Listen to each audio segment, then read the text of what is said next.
Yes, nkulamusizaako mu mukwano gwange era gy'osinza okuba ng'otuwuliza okola ky'amaanyi nnyo okuwuliriza amayengo gano aga UG Update TV. Nje n'omuwozi Kayinugaba azzeemu n'apositinga ku mukutu gwe ogwa Twitter, azzeemu n'apositinga ng'agezaako okuwooninga ba white mercenaries era n'abalambika na buno obubaka gwe mukwano gwange ali eyo ampuliriza abali mu ggwanga erya DRC.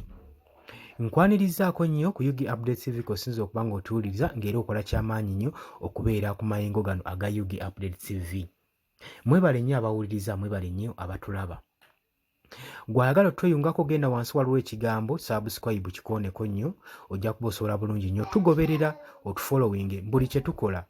Okipingibwe ng'oli updated, leka kubeera buli kadde nga ggwe atamanyi kigenda mu maaso mu ggwanga. Awamayanja nammwe mbaanirizaako nnyo mwebale kwekumira ku mayengo gano aga UG Update TV.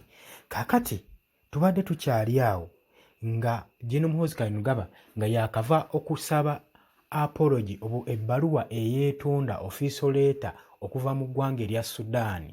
Kaakati ebyo nga bikyali awo avuddeyo n'apositinga posti endala nga ataddewo ekiragiro ekikakali ennyo ng'alagira ba white mercenaries abali mu ggwanga erya DRC ng'abasaba bambuke Congo mangu nnyo. Abagambye nti nno mudduke oba si ekyo musigale mukwatibwe.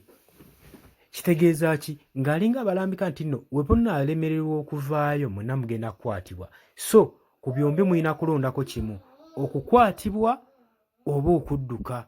Mukwano gwange ali eyampuliriza ng'asinziira ku mukutu gwe agambye tukooye entalo agamba nti tukooye entalo z'ebyobugagga ku mulirwano. Agambye nti nno bano kye banoonya ye gold ne diamond.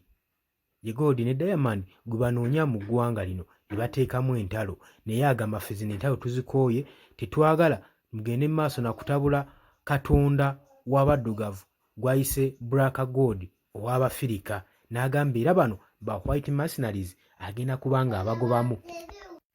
Agambye nti agenda kuba akwata omu ku omu.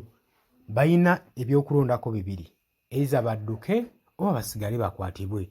Naye okusinziira ku ndowooza gye tulaba, nze ngamba gye n'omuhozi Kayinugaba Chief of Defence Force weewaawo akisusiza olw'ensonga nti bano ba white mercenaries amawanga gano ga foreign countries okujja mu ggwanga lino nga ganoonya ebyobugagga bye bigabeezezzaawo saako n'okuinvestingamu ssente zaabwe okusigala nga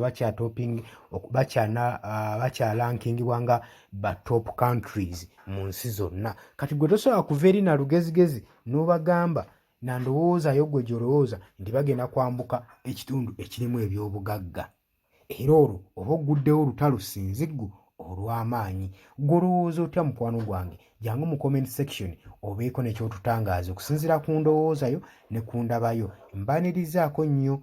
Ng'ayagala okutweyungako genda wansi waliwo ekigambo subscribe, ojja kuba ng'okikonamu, ojja kuba osobola okuba ng'otugoberera bulungi nnyo gwe mukwano gwange ali eyo ampuliriza. Wabula kino kiraga nti nno eggwanga lya Uganda liri ku bunkenke, naddala n'abakulembeze baayo abakulira ebitongole, naddala ebikuumaddembe. Kubanga bwe baba bayogedde, ekigambo ky'abayogedde kitwalibwa okuba nga kiri serious era nga kiri concerned nnyo eri eyo eggwanga ly'oba okigambye. Kati so eggwanga liri ku munkenke olw'ebigambo nga bino ebivaayo bigenda kuba nga bimenyawo international diplomatic relations n'amawanga Uganda geekolagana nago. Gwe jangu mu comment section, jangu liking, jangu sharing. Mbagaliza ekiro ekirungi, mwebale kwekumira ku UG Update TV. Mweraba.